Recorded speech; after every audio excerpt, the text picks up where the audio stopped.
Bien que les mariages, dans la majeure partie de l'histoire biblique, impliquaient une sorte de cérémonie publique et de célébration, une telle cérémonie n'est pas requise pour qu'un mariage biblique ait lieu. Dans le cas d'Isaac et de Rebecca et d'autres, aucune cérémonie n'est enregistrée. Genèse 24, 67. Mais un ingrédient commun entre le mariage de fait et celui impliquant une cérémonie est une intention publiquement exprimée de se marier. Deux personnes vivant ensemble sans cette intention exprimée ne sont pas dans un mariage de fait et cohabitent simplement. Isaac et Rebecca n'ont pas simplement commencé à vivre ensemble.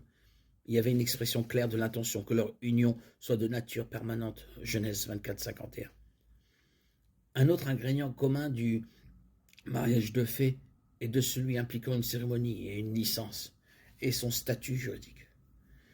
Pour qu'un mariage de fait soit dissous, un divorce légal doit être obtenu. Encore une fois, dans l'intention originelle de Dieu pour le mariage, il ne devait pas y avoir de divorce. Une autre caractéristique des mariages modèles de la Bible, qu'ils aient ou non appliqué une cérémonie publique, est qu'il n'y a pas eu d'activité sexuelle avant le mariage, qu'il n'y a pas eu de cohabitation.